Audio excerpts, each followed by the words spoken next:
It's time for another Dice Tower review with John Richard.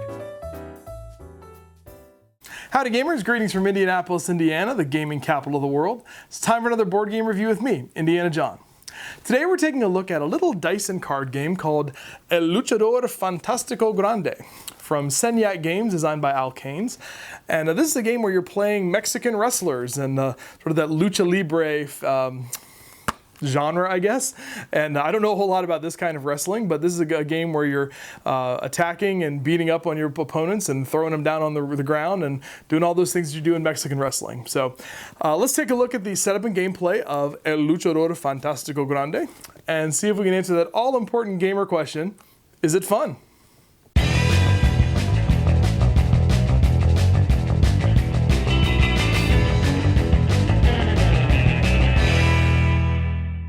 Here's everything you get in the box for El Luchador Fantastico Grande. The object of this game is to reduce all of your opponent's life down to 0 and to be the last luchador standing. So player is going to get one of these 20-sided dice to keep track of their life total.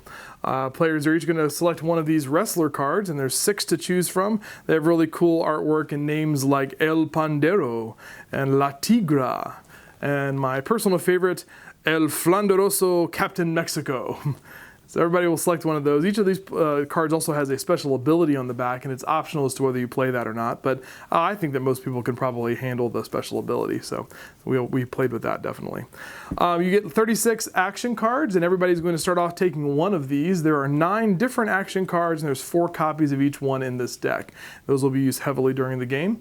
Then you also have the El Luchador Fantastico Grande belt, which is a double-sided foil card, and that's going to be given to the player who rolls the highest. You kind of do a roll off at the beginning. We did it with the D20s, and that player gets the belt to start off with. And this is going to be passing around during the game, during the match, I guess.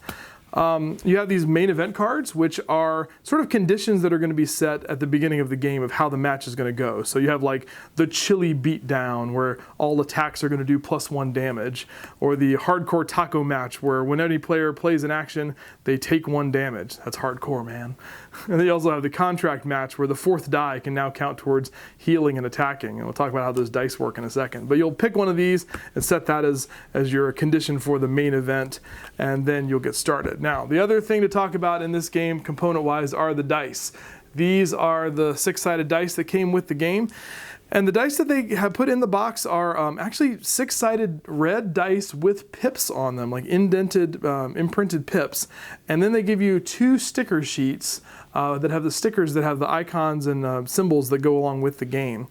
There's a chart in the rule book that will show you what each number corresponds to, in case you didn't want to sticker your dice.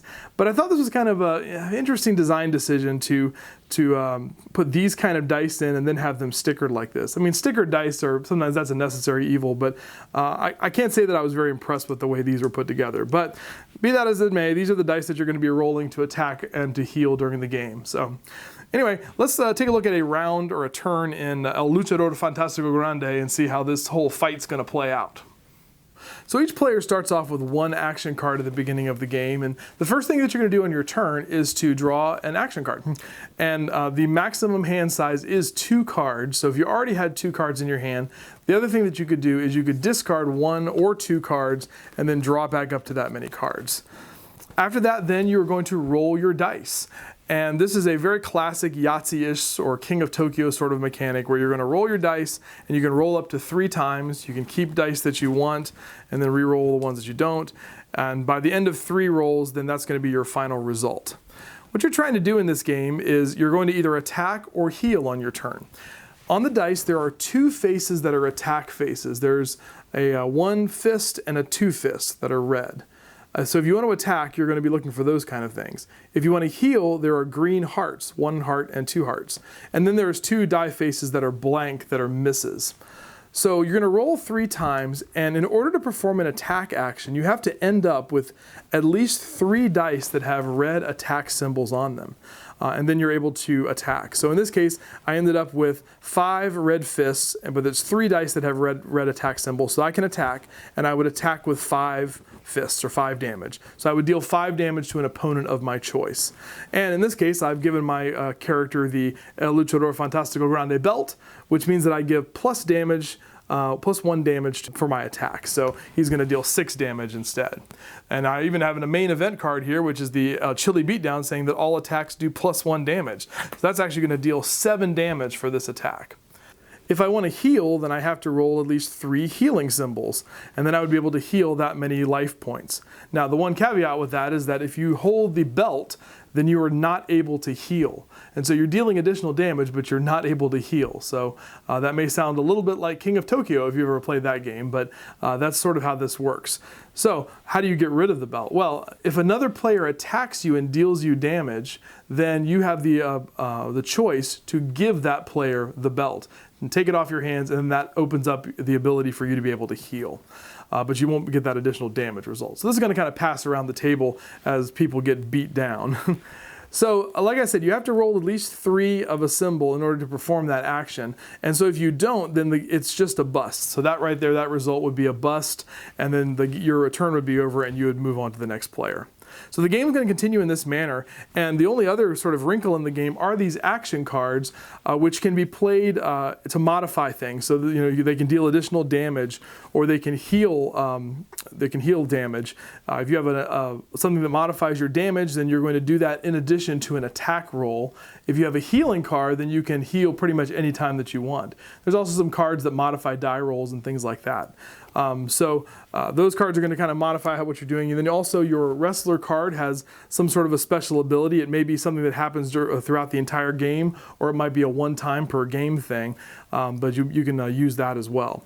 So the game is just going to continue going around, rolling dice, dealing damage, healing, and passing the belt around until one player is the last luchador standing and the only one who has any life points left. And then that player is going to be the winner, the ganador of El Luchador Fantastico Grande. Now this game creates a little bit of a dilemma for me because it calls into question one of the topics that comes up a lot in the gamer world, and that is, what is the most important thing in a game? Is it the rules or is it the components? Because there's a lot of games that have just amazing rule sets but really lackluster components. Then there's a lot of games also that have amazing, cool, toy-like components but just have terrible gameplay. So what is the balance that needs to be struck for something like that? El Luchador Fantastico Grande, I think, is a good little game, and the rule set is very simple, and it will remind you, if you play it, a lot of King of Tokyo. I mean, I think it's definitely takes some inspiration from that game. The rule set's actually, I think, simpler than King of Tokyo, which may be a good thing for even more like non-gamer types that maybe have a interest in wrestling or like the Lucha Libre genre or something like that. They might find this very interesting. But for me, the components really kind of take this game down a notch quite a bit. I will say that the artwork on the cards is really, really fun. It's sort of a computer-generated artwork, but it's cartoony and it's fun, and it's really, kind of in that sort of whimsical art style that goes along with Lucha Libre, real colorful stuff. So that was fine, but it was just those dice, there was the sticker dice, that was just a really poor decision, I think. And I'm sure it probably was a financial decision more than anything else. This was a Kickstarter game, but man, if they could have had some really cool etched dice with maybe some better symbols on them, really play into the theme, that would have been cool. The life counters are just real basic D20s. They're not even spin down D20s, so maybe they could have made some cardboard tokens for those things that played up the theme even more. They could have been little masks or something like that, but just some sort of little fun components that you could play with while you're playing this very simple game. So I think the gameplay is good and solid, and we had a good time playing it. My group had fun playing it, but I think we sort of came away saying, man, this could have been so much more if they'd put a little more into the components and maybe added a little more complexity to the gameplay. So I think there's a lot of potential here. I'll give it a pretty good review. I think I'd put it in sort of the try category in the middle, but there's a lot more that I think could be done with this. So if it sounds interesting to you, I would invite you to check out what is it again? El Luchador Fantastico Grande. Thanks so much for watching the Dice Tower videos. Find more great videos and reviews, as well as our top-rated audio podcast at Dicetower.com. You can also find other great shows at DicetowerNetwork.com. I'm Eric Summerer, and you've been watching the Dice Tower. The Dice Tower is sponsored by Cool Stuff Inc., where you can find great games for great prices. Cool Stuff, in stock. Check them out at coolstuffinc.com.